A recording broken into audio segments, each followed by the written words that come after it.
Welcome again to my YouTube channel. Today in this video we are going to start a new chapter, that is cell cycle and cell division. It is a very interesting chapter and very easy chapter also. So first of all we will going to revise this introduction part, cell cycle and phases of cycle. Okay, so let's get started without any delay. So guys, first of all we will take a quick revision of this chapter. In this in this revision we will study the NCERT line by line and I will explain you the meaning of the line. So let's get started. First, are you aware that all organisms, even the largest, start their life from a single cell? So guys, in the last chapter में ही हम लोगों ने पढ़ा था कि cell is the building block of our body. Our body consists of millions and trillions of cell. एक cell से मिलकर हमारी पूरी बॉडी बनी है. अब वो उस एक सेल से हमारे पूरी बॉडी कैसे बनी है, इस चैप्टर में वही चीज़ देखना है. You may wonder how single cell then goes on to form such a cell organisms, right? Growth and reproduction are the characteristics of indeed of the living organism. आप लोगों ने फर्स्ट चैप्टर में पढ़ा होगा, that is the living bell. उसमें जो है criteria of living बताया गया था, जिसमें था ग्रोथ और रिप्रोडक्शन. ठीक है, अब हम लोग आगे बढ़ते हैं और डिटेल में जाते हैं कि कैसे एक सेल से मिलियन ट्रिलियन सेल बन गए और उस मिलियन ट्रिलियन सेल से हमारी पूरी बॉडी बन गई. All cells reproduce by dividing into two with each parental cell giving rise to two daughter cells each time they divide. So इस लाइन का मतलब क्या है कि हम लोग का जो सेल है, जैसे मान लो कि ये पेरेंट सेल है, ये पेरेंट सेल है. ठीक है, अब इससे अब ये डिवाइड करना शुरू करा. ये जैसे ही डिवाइड करना शुरू करा ये डिवाइड करके दो डॉटर सेल्स बनाया. अब ये डॉटर सेल्स फर्दर डिवाइड करेंगे और फिर से दो इंडिविजुअली डिवाइड करेंगे फिर से. अब ये दो और डॉटर सेल्स को फर्दर जन्म देंगे. फिर नेक्स्ट ये सेल्स डिवाइड करेंगे एंड देन फर्दर इसी तरह से एक पेरेंट सेल डिवीजन करता है, उससे दो डॉटर सेल्स बनते हैं. फिर वो दो daughter cells next to daughter cells को जन्म देते हैं. So this is the process how a cell divides. Now these newly formed daughter cell can themselves grow and divide, giving rise to new population and that form the growth and the division of the parental cell progeny. अभी बताया कि एक parent cell divide करके दो daughter cell बनाते, फिर वो further दो डॉटर सेल है वो ग्रो करते, फिर डिवाइड करके दो नए डॉटर सेल्स बनाते हैं. इसी तरह से ये साइकिल चलता रहता है और सेल्स बनते रहते हैं. डिवाइड अगर कहीं पे कोई सेल डैमेज हो गया किसी भी पार्ट को, मान लो अगर आपका यहाँ हाथ का सेल डैमेज हो गया, तो अब यहाँ के जो सेल है वो उसको रिपेयर कैसे करेंगे, ये डिवाइड होके फिर नए सेल्स बना देंगे, जिससे डिवीजन प्रोसेस आगे बढ़ता रहेगा. Next, in other words such cycle of growth and division allow single cell to form a structure consisting of million cell. अगर हम लोग इसको सिंपलर वर्ड्स में कहना चाहे कि ये जो सेल साइकिल है, जो ग्रोथ का साइकिल है, जो डिवीजन का साइकिल है, वो एक सिंगल सेल को डिवाइड करा के एक पूरा स्ट्रक्चर बना देता है, जिससे मिलियंस ऑफ सेल्स बनते हैं. नाउ नेक्स्ट, अब आते हैं हम लोग सेल साइकिल पे. Now cell division is very important process for all living organism. Obviously it is a very important process because इससे हमारी पूरी बॉडी बनती है. कहीं पे अगर सेल डैमेज हो गया तो वो रिपेयर होकर डिवीजन करके फिर नया सेल वहाँ बनाता है, वो रिपेयरिंग का भी काम करता है. अब कैसे आगे, during the division of cell DNA replication cell growth also takes place.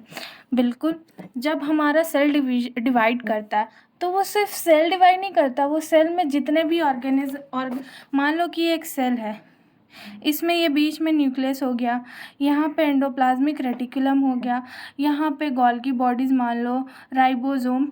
तो इस सेल के साथ ये जब भी डिवाइड करता है तो सारे ऑर्गेनेल्स भी एक सेल के साथ डिवाइड करते हैं, इससे मिलकर एक नया सेल बनता है। मतलब इस पेरेंट सेल में जो भी है सेल मेम्ब्रेन न्यूक्लियस वो सब इसमें भी जाएगा by the process of cell division. So इस लाइन का मतलब यही है कि अगर एक सेल में डीएनए है तो वहाँ डीएनए रेप्लिकेशन भी होगा, अगर सेल ग्रोथ भी होगा, सब कुछ होगा जो एक नॉर्मल डिवाइड करना है, मतलब एक नया सेल बनाना। तो उस नए सेल में तो उस सेल का सारा ऑर्गेनेल, सारा पार्ट प्रेजेंट होना चाहिए। तो इसी प्रोसेस में वहाँ DNA replication, chromosome, nucleus division, cytoplasm सब कुछ इक्वल अमाउंट में डिवाइड करके एक न्यू सेल बनता है। DNA hence have to all this process, cell division, DNA replication, cell growth hence have to take place in a coordinated way to ensure correct division and formation of progeny cell containing intact genome। बिल्कुल, अगर एक cell division हो रहा है जिसमें DNA replication, cell growth, chromosome, ये सब कुछ हो रहा है तो वो बहुत ही कोऑर्डिनेटेड वे में होना चाहिए। अगर ये कोऑर्डिनेटेड वे में नहीं होगा तो बहुत सारे सेल में एबरेशन आ सकते हैं, जैसे कि एन्यूप्लॉइडी, पॉलीप्लॉइडी, ये सब हो सकता है which is not good for a human being.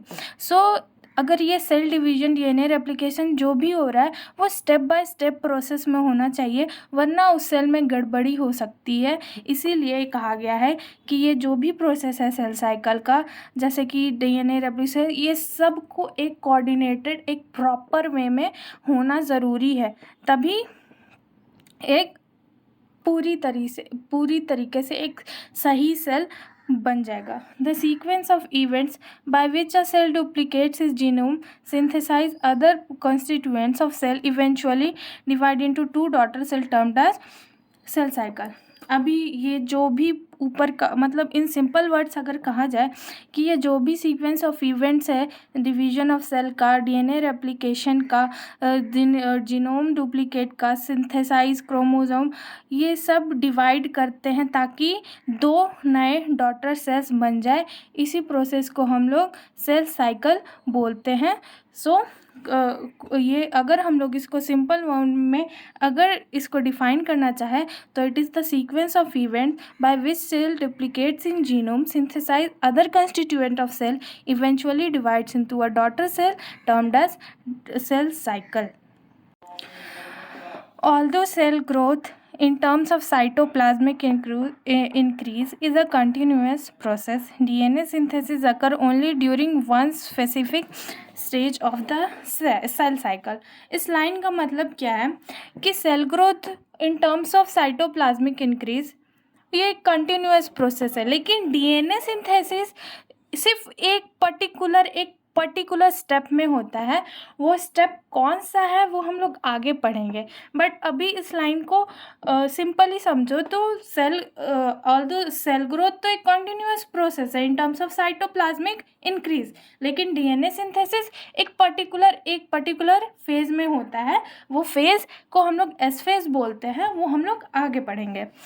The replicated chromosome DNA are then distributed to daughter nuclei by a complex series of events during cell cycle division. ठीक है, और अब जो ये डीएनए रेप्लिकेशन हो गया, अब ये डॉटर सेल्स में डॉटर न्यूक्लियाई में डिस्ट्रीब्यूट होगा by complex series of events. अब वो सारे इवेंट्स क्या है वो हम लोग आगे के लेक्चर्स में पढ़ेंगे। ये तो अभी एक आप ये लो कि ये इंट्रोडक्शन पार्ट है और हम लोग इस चैप्टर का इंट्रोडक्शन कर रहे हैं, तो हम लोग वो चीज़ आगे पढ़ेंगे कि वो कॉम्प्लेक्स सीरीज ऑफ इवेंट क्या है। Now these events themselves under genetic control. Obviously ये सारे इवेंट्स हो रहे हैं, मतलब ये जेनेटिक, मतलब एक पेरेंट सेल से एक डॉटर न्यूक्लियाई में जा रहा है। तो जैसे कि आप ऐसे समझो कि हमारे अंदर हमारे मम्मी पापा का कुछ जेनेटिक चीज़ें इनहेरिट होती है। सेम सेल्स में भी होता है, उसमें भी जो भी जेनेटिक मटेरियल जाता है वो पेरेंट सेल का जाता है, वो वहाँ कुछ अलग नया नहीं बनता। इसीलिए यहाँ क्या गया कि these events are themselves are under genetic control. Now next move to the next topic. Now Now, phases of cell cycle. A typical eukaryotic cell is illustrated by human cells in culture. अब eukaryotic cell का cell cycle study करने के लिए हम human cell को culture में लिया गया कि और देखा गया कि वो सेल सिर्फ 24 घंटे में सिर्फ एक बार डिवाइड कर रहा है. That is this cells divide only approximately in every 24 hours. मतलब देखा गया, अगर कल्चर में जैसे ही ह्यूमन सेल्स को लिया गया और उसको स्टडी करा गया तो वहाँ ये पता चला कि ह्यूमन सेल्स जो है 24 घंटे में सिर्फ एक बार डिवाइड कर रहा है. लेकिन ये ड्यूरेशन ऑफ सेल साइकिल जो है वो अलग सेल के लिए, डिफरेंट सेल्स के लिए डिफरेंट होता है. This duration of cell cycle vary from organism to organism and also from cell type to cell type. बिल्कुल, ये जो सेल साइकिल का ड्यूरेशन है वो organism to organism, cell type to cell type differ करता है. जैसे एग्जांपल, ईस्ट सेल जो है वो हर 90 मिनट्स में डिवाइड करता है. Now the cell cycles are divided into 2 basic phases. अब सेल साइकिल जो है वो 2 बेसिक फेज में डिवाइडेड है. First interphase and then M phase. सब और पढ़ते हैं कि एम फेज और इंटरफेज में क्या डिफरेंस है. M phase represents the phase between actual division और माइटोसिस. मतलब एम फेज जो है वो एक्चुअल सेल डिवीजन और माइटोसिस, मतलब इसी प्रोसेस को जो पेरेंट सेल से डॉटर सेल्स बन रहे हैं, इस प्रोसेस को हम लोग माइटोसिस बोलते हैं. तो एम फेज वो फेज है जो एक्चुअल सेल डिवीजन को शो करता है. Now and the interphase represent the phase between 2 successive M phase. Now अब हम लोगों को ये तो पता चल गया कि एम फेज वो फेज है जो कि एक्चुअल सेल डिवीजन को रिप्रेजेंट करता है. लेकिन दो एम फेज के बीच में जो गैप है, एम फेज जिसमें सेल अपना तैयारी कर रहा है डिवाइड करने का तैयारी कर रहा है, उसको हम लोग क्या बोलते हैं, इंटरफेज. अब इंटरफेज में क्या होता है वो भी हम लोग अभी आगे पढ़ेंगे. Now it is significant to note that in 24-hour average duration of cell cycle of human cell division proper lasts for only about an hour. अभी जैसे कि ह्यूमन सेल्स की बात करें तो ये एक ह्यूमन सेल 24 आवर्स में एक बार डिवाइड करता है. और उस 24 आवर में जो एक्चुअल सेल डिवीज़न है जो कि एम फेज है वो सिर्फ 1 घंटे का होता है. मतलब बाकी के अगर हम लोग अप्रॉक्सीमेशन लें तो 23 आवर्स किस में जा रहा है, इंटरफेज में जा रहा है.